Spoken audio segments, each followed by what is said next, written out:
नमस्कार। बीएनबी मिडियाद्वारा प्रस्तुत सिन्धु खबर अनलाइन टेलिभिजनको यो विशेष संवादमा तपाईँलाई स्वागत छ। म कृष्ण तिमल सिन्हा। आजको यो बसाइमा हामी नेपाल र चीनका बीचमा विद्यमान व्यापारिक सम्बन्धका कुरा गर्छौँ। विद्यमान समस्या जुन विशेष गरी 2072 सालको विनाशकारी भूकम्प पछाडि निरन्तर उत्तरतर्फका दुवै नाकाहरूले भोग्दै आएको छ। त्यहाँ व्यापार गर्ने, त्यहाँ आश्रित व्यापारीहरूले भोग्दै राखेको समस्या पनि हो र यति बेला कोरोना महामारी लगायतका विविध कारणले गर्दा यो समस्या अरू जटिल बनिराखेको छ।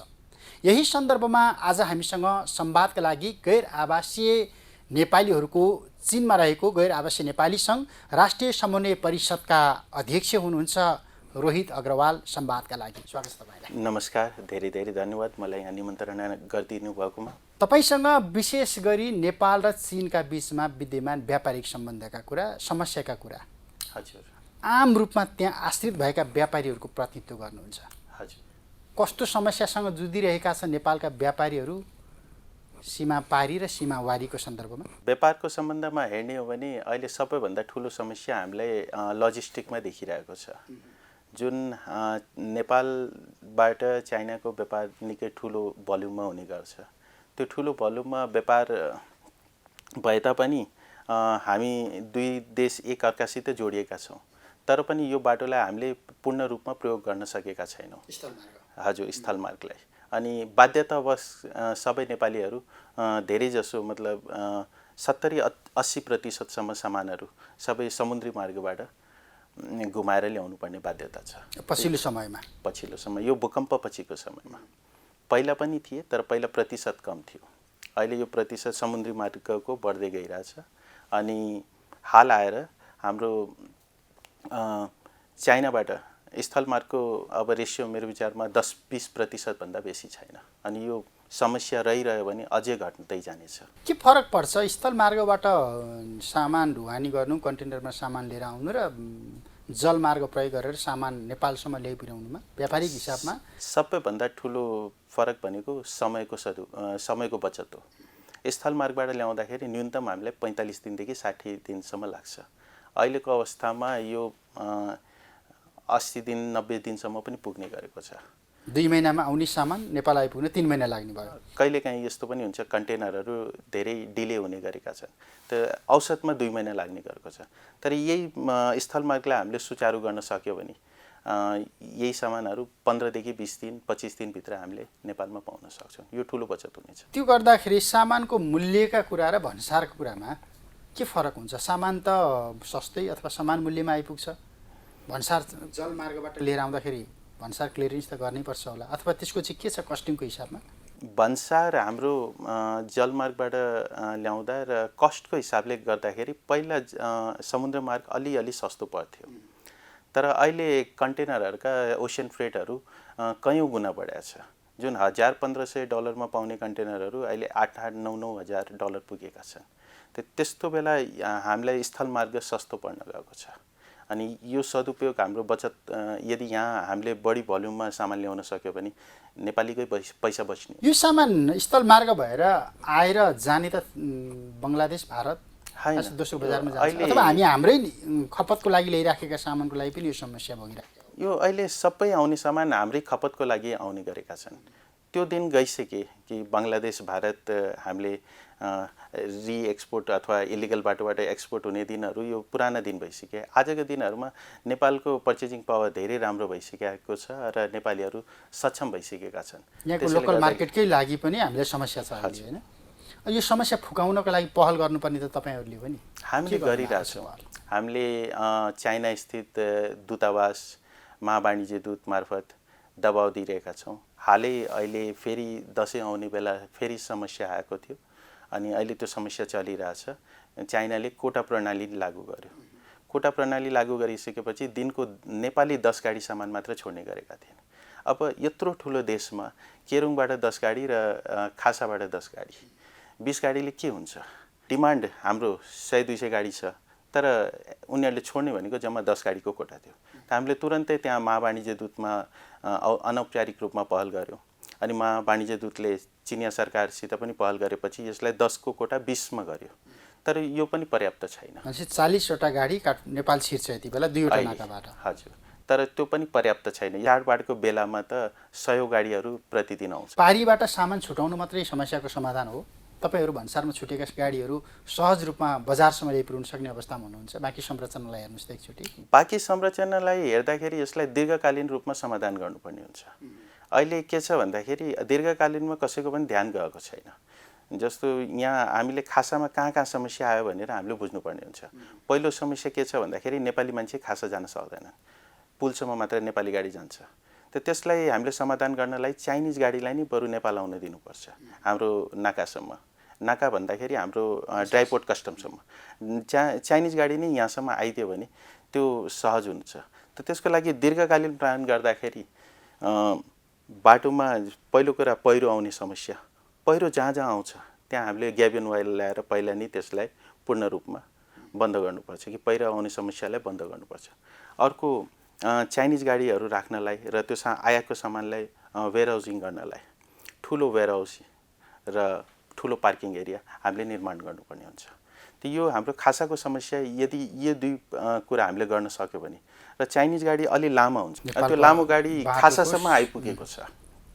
खासाबाट नेपाल जम्मा 13 किलोमिटर छ। त्यति बाटो पनि हामीले त्यो गाडीको हिसाबले बनाउन सक्यो भने कुनै पनि व्यापारीले लोड गरेका सामान सोझै हामीले नेपाल भन्सारमा पुर्याउन सक्छौँ बिना कुनै झन्झट बिना। पुल पारी गएर लोड गर, फेरि भन्सारमा ल्याएर अनलोड गर, फेरि भन्सार क्लियरेन्स गर, त्यसपछि सामान भरियालाई बोका, पुल क्रस गरा, पहिरो क्रस गरा भन्दाखेरि तपाईँले भनिराखेको लगानीका कुरा, समयको कुरा त झन्झटको कुरा गर्ने हो भने त जलमार्ग हाम्रो लागि सहज होला नि व्यापारिक हिसाबमा। खासादेखि ड्राइपोर्ट कस्टमसम्म बाटो त्यो ठुलो गाडीको लागि सहज पार्न सक्यो भने यदि कुनै चाइनामा, बेजिङमा, गन्जौमा, फोसानमा जहाँ पनि गाडीहरू लोड भइरहेका छन् त्यो लोड भएका गाडीहरू सोझै नेपाल कस्टमसम्म पुग्न सक्छन्।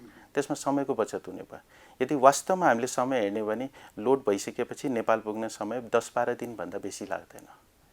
तर नेपालमा अहिले खाँचो छ एउटा बाटोको, पहिरोलाई रोक्नु पर्यो किन बिचमा बाटोहरू बन्द हुन्छन्। पहिरोको समस्या पनि तातोपानी भन्सारबाट भारविसेसम्मको मात्रै समस्या रह्यो। हजुर, चाइनाले धेरै हदसम्म यो कन्ट्रोल गरिसकेको छ। अब यो बिचमा तपाईँले भनेका 80% व्यापारिक कारोबारहरू जलमार्गतिर विस्थापित भए अथवा डाइभर्ट भए भन्दै गर्दाखेरि व्यापारीहरू पनि त विस्थापित भयो होला नि। व्यापारीहरू यो सेक्टर छोडेर छैनन्, अर्को बजार, अर्को गन्तव्यतिर सामान ढुवानी गर्ने अथवा चाइनाबाट पलायन हुने त्यो समस्या चाहिँ के छ? त्यो त्यसले गर्दा विस्थापित भएका छैनन्, बरु अहिले कोभिडको महामारीले गर्दा अलिअलि विस्थापित भएका छन्। कोभिडको महामारीको बेला अहिले चाइना सरकारले चाइना बस्ने नेपालीहरूलाई जान दिएका छैनन्। त्यसले गर्दाखेरि यहाँका विद्यार्थीहरू, व्यापारीहरू र त्यहाँ रोजगार गर्दै आएका नेपालीहरू यिनीहरू जान सकेका छैनन्। त्यसले गर्दाखेरि धेरैको अब यहाँ नेपालमा बसिसकेपछि उता काम गर्ने माहौल छैन र उनीहरू धेरै एफेक्टेड भएका छन्। उनीहरू विस्थापित हुन लागिरहेका छन्। उनीहरू सहज रूपमा फर्किएर फेरि त्यो व्यापार व्यवसायमा अथवा तपाईँहरूको यो सङ्गठनमा, यो सञ्जालमा जोडिन सक्ने सम्भावना कतिको छ? अब कति प्रतिशत बाँकी छ? हामीले यही कुरालाई मध्यनजर नेपाल सरकारलाई बारम्बार रिक्वेस्ट गरिरहेका छौँ चाइनामाथि कूटनीतिक दबाउको लागि। चाइना बस्ने नेपालीहरूको सङ्ख्या धेरै ठुलो छैन। यदि कूटनीतिक रूपमा पहल गर्न सक्यो भने केही हजार नेपालीहरू छन्, केही हामीले चार्टर्ड फ्लाइट गरेर उनीहरूलाई त्यहाँ पुर्याएर त्यसको समस्या सल्भ गर्न सक्छौँ। त्यसको लागि त चीन सरकारले पनि त सहज रूपमा लिइदिनु पर्ला होइन र? त्यसको लागि नेपाल सरकारले पहल त गर्नुपर्छ। अहिलेसम्म पहलै नभएको हो? पहल भइरहेको छ तर जुन रूपमा हुनुपर्ने हो त्यो रूपमा भएको छैन। अथवा तपाईँहरूले गरिराखेको दबाब र पहल पर्याप्त नभएको हो कि?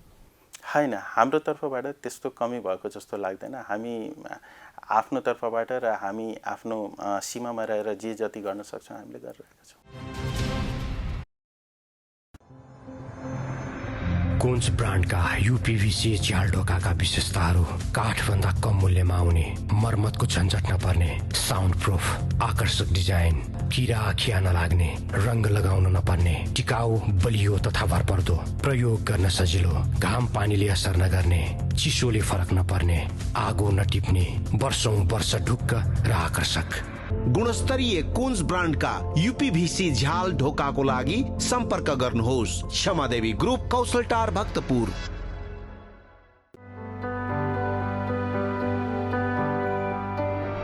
नरम र उच्च गुणस्तरको नेपालमा नै उत्पादित एपी टिस्यु पेपर।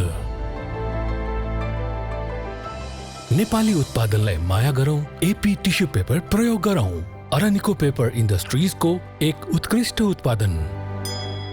औ लाखे नाति हौ नाति हौ बाजे हौ कता हिँडेको गजबको भएर अनि ब्ल्याक हर्सको जुत्ता लगाएपछि गजबको देखिँदैन त?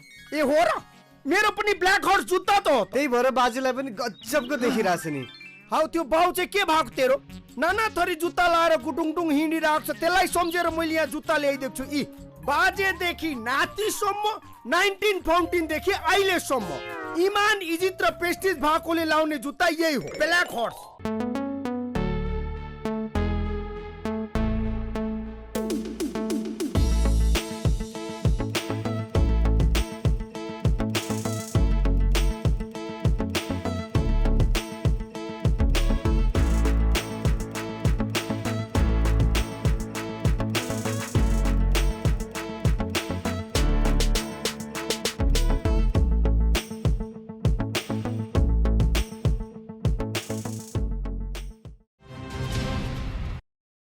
गैर आवासीय नेपाली सङ्घकै सन्दर्भमा जाउँ। चीनमा कस्ता कस्ता व्यक्तिहरू तपाईँको सङ्घभित्र आबद्ध भएका अटाएका छन्? अरू मुलुकमा बसेर सङ्गठन गर्ने अथवा कारोबार गर्ने सन्दर्भ र चीनमा बसेर सङ्गठन गर्ने कारोबार गर्ने सन्दर्भमा तात्विक रूपमा के फरक छ? नेपालीहरू विदेशमा धेरै जसो देशमा रोजगार गरेर बसिरहेका छन्, तर चाइनामा धेरै जसो नेपालीहरू आफ्नै व्यापार गरिरहेका छन्। यो एउटा हाम्रो ठुलो गर्वको कुरा हो। त्यसैले बाँकी मुलुकको तुलनामा चाइना बस्ने नेपालीहरू अलि बढी सम्पन्न छन् भन्ने जस्तो मलाई लाग्छ। त्यसबाहेक रोजगार गर्नेहरू पनि छन्, तर त्यसको सङ्ख्या कम छ। अनि त्यसबाहेक विद्यार्थीहरू धेरै छन् जो त्यसमा बढी जसो अहिले मेडिकल पढिरहेका छन्, मेडिकल, इन्जिनियरिङ र अरू पनि विभिन्न। केन्द्रीय अधिवेशन, नयाँ नेतृत्वको कुराहरू, हजुर, राष्ट्रिय भेलाका कुराहरूको तयारीमा पनि हुनुहुन्छ तपाईँहरू? हजुर। गैर आवासीय सङ्घले आफ्नो सङ्गठन खोल्नुको अथवा सङ्गठित हुनुको औचित्य पुष्टि गर्यो यो बिचमा?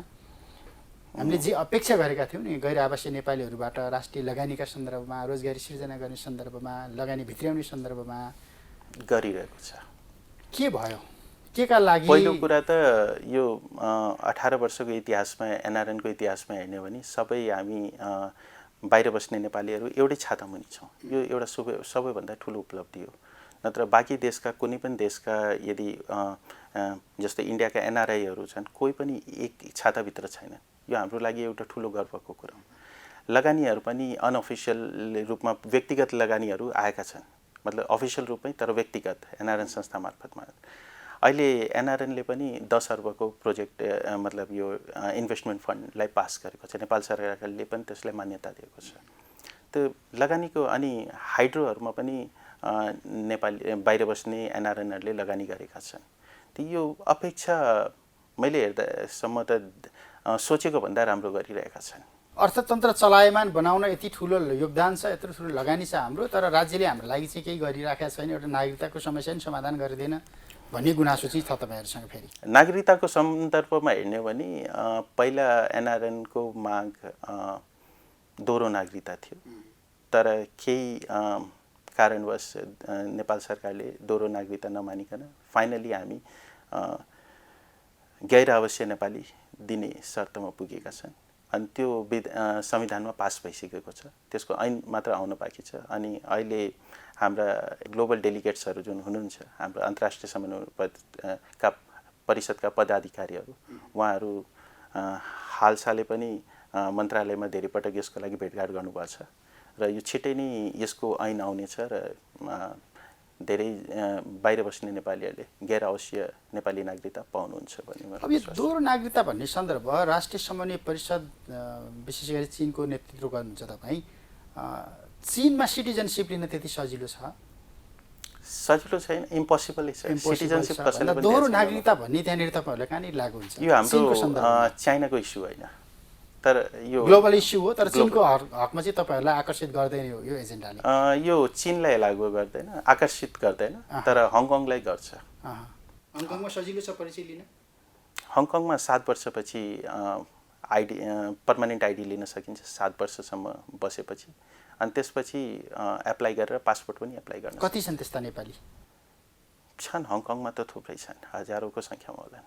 व्यापारकै सन्दर्भमा जाउँ है, फेरि पनि नेपाल र चीनको बिचमा तातोपानी नाकाकै सन्दर्भमा अहिले पछिल्लो समयमा भूकम्प आइसके पछाडि, कोभिड लागिसके पछाडि, त्योभन्दा अगाडि जाँदाखेरि यो तातोपानी भन्सारको कुरा गर्दा जोरेको पहिरोभन्दा अगाडिदेखि जुन सहज रूपमा जुन लयमा तपाईँले व्यापार गरिराख्नु भएको थियो, पछिल्लो समयमा चीन सरकारले केरुङ नाकालाई अन्तर्राष्ट्रिय नाका भनेर घोषणा गरिदियो।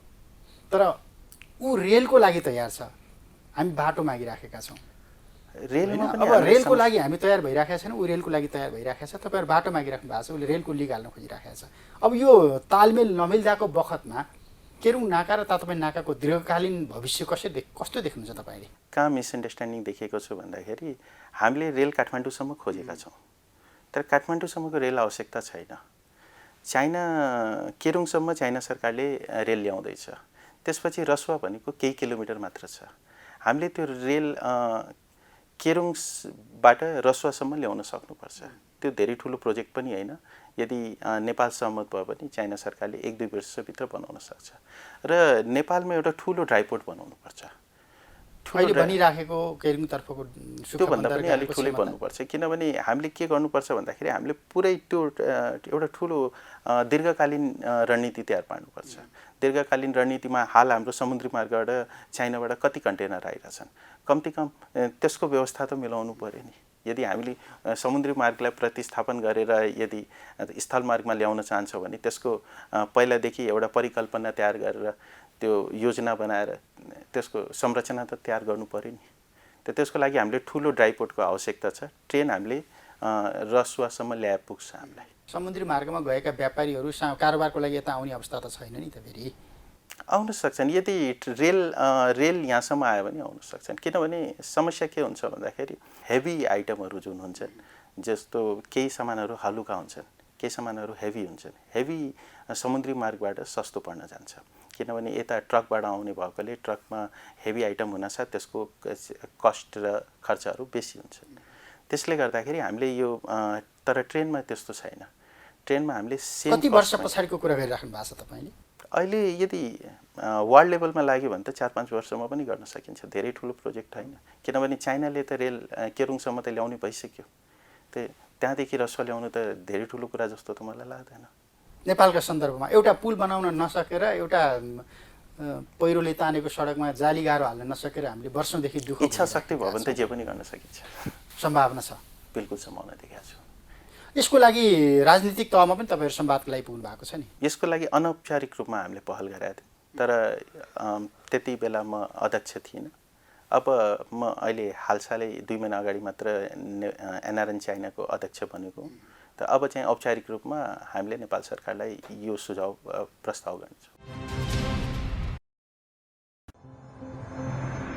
कोन्स ब्रान्डका यूपीवीसी झ्याल ढोकाका विशेषताहरू काठभन्दा कम मूल्यमा आउने, मर्मतको झन्झट नपर्ने, साउन्ड प्रुफ, आकर्षक डिजाइन, किरा आँखिया नलाग्ने, रङ्ग लगाउन नपर्ने, टिकाउ, बलियो तथा भरपर्दो, प्रयोग गर्न सजिलो, घाम पानीले असर नगर्ने, चिसोले फरक नपर्ने, आगो नटिप्ने, वर्षौं वर्ष ढुक्क र आकर्षक। गुणस्तरीय कोन्स ब्रान्डका यूपीभीसी झ्याल ढोकाको लागि सम्पर्क गर्नुहोस्। क्षमादेवी ग्रुप, कौशलटार, भक्तपुर।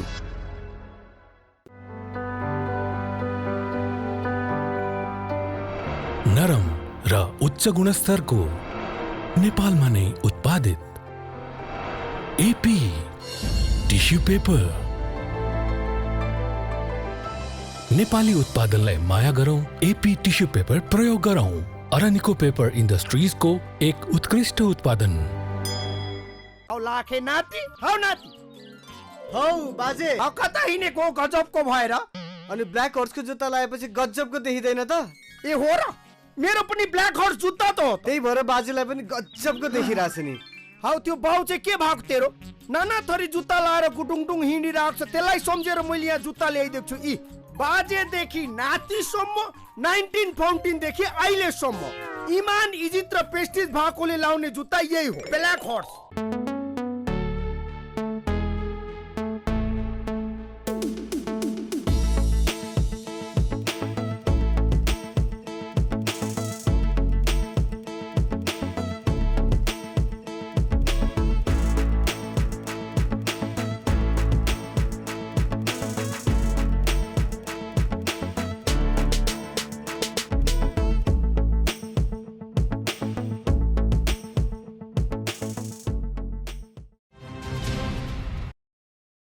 यो राजनीतिक रूपमा कतिको काम गर्छ तपाईँहरूको यो एजेन्डा, तपाईँहरूको दबाब, तपाईँहरूको प्रस्ताव? हामी गैर राजनीतिक संस्था हौँ, त्यसैले राजनीतिक शब्दै हाम्रो लागि उचित हुँदैन। जस्तो तातोपानी नाका किन खोलेन भन्दा त्यहाँनिर गएर कतै न कतै राजनीतिक स्वार्थ ठोकिन्छ। हेर्नुहोस्, केरुङ नाकाका सन्दर्भमा कतै न कतै राजनीतिक स्वार्थ ठोकिन्छ। हामीले तपाईँहरू राजनीति नगर्नु होला, तर तपाईँहरूको क्षेत्र त राजनीतिबाट प्रभावित छ। केही व्यक्तिहरू प्रभावित हुन्छन्, तर सबै त प्रभावित हुँदैनन्। हामीले त जनहितको कुरा गर्ने हो, सबै नेपालीको हितको कुरा गर्ने हो, अनि त्यसमा नेपाल सरकार पनि त्यसमा लाग्यो भने केही त्यस्तो राजनीतिलाई हामी पन्छ्याएर हिँड्न सक्छौँ। क्षेत्रीय रूपमा सरकार राख्ने राजनीतिज्ञहरूको भूमिका के देख्नुहुन्छ? इन्फ्रास्ट्रक्चर नै तयार गरिदियो भने उनीहरूले बोल्ने बाटो नै रहँदैन। उनीहरूले बाधा फेरि कहाँ पुर्याउँछन्, राजनीति कहाँ गर्छन्? यो मामिलामा चीनका व्यापारीहरू के भन्छन् तपाईँहरूसँग?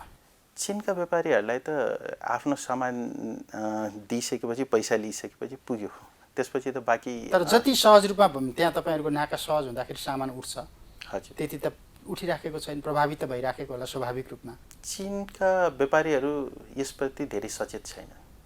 सरोकार छैन उनीहरूलाई सरोकार छैन, उनीहरू सामान बेच्न प्रति बढी सरोकार राख्छन्।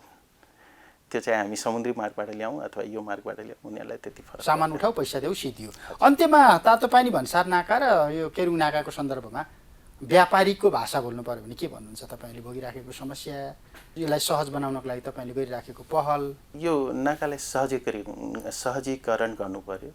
जुन मैले अहिले सुझाव राखेँ त्यस्तै हामीले दीर्घकालीन योजनामा गयो भने यो नाकालाई हामीले जुन अहिले 10 देखि 20% सामान यो बाटो स्थलमार्गबाट आइरहेको छ, यसलाई हामी 70 देखि 80% पुर्याउन सक्छौँ। जलमार्गमा गइराखेको सामान यता हुन सक्छ। हजुर, त्यो भयो भने भन्सार पनि बढ्छ, राजस्व पनि सङ्कलन पनि बढ्छ। राजस्व सङ्कलन त उस्तै हो, यताबाट आउनु र 90 दिनमा उठ्ने राजस्व तपाईँले 60 दिनमा उठाउनुहुन्छ। हो, छिटो हुन्छ, त्यो फरक पर्छ। हुन्छ, समय र संवादको लागि धन्यवाद। धन्यवाद धेरै धेरै। मलाई यहाँ बोलाएर संवाद गर्ने मौका र मेरो कुरा राख्ने मौका दिनुभएकोमा धेरै धेरै धन्यवाद। रोहित अग्रवाल, गैर आवासीय नेपाली सङ्घ चीनका राष्ट्रिय समन्वय परिषदका अध्यक्ष पनि हुनुहुन्छ। समग्रतामा नेपाल चीन व्यापारका कुरा गऱ्यौँ। चीन र नेपालको व्यापारको कुरा गर्दा नाङ्लोबाट डालोबाट सुरु भएको व्यापार डलरमा प्रवेश गर्यो, डलर युगमा प्रवेश गर्यो भन्दै गर्दा अहिले ती दुवै नाका सुस्ताएको अवस्था छ। तातोपानी नाका र केरुङ नाका किन सुस्ताइराखेको छ? नाका क्षेत्रमा नेपाली व्यापारीहरूले जुझ्न परिराखेको छ समस्यासँग, अनि ती समस्या समाधानका लागि नेपाल सरकारको भूमिका र व्यापारीहरूले दिइराखेको दबाबको सन्दर्भमा हामी केन्द्रित थियौँ। तपाईँ सिन्धु खबर अनलाइन टेलिभिजन हेरिराख्नु भएको छ। यदि तपाईँ हामीलाई फेसबुकमा फलो गरिराख्नु भएको छैन भने हाम्रो फेसबुक पेज फलो गर्नुहोस्। सिन्धुखबर.com मा हामीलाई पढ्न सक्नुहुनेछ भने हाम्रो युट्युब च्यानल सब्सक्राइब गर्न नभुल्नुहोला। नमस्ते।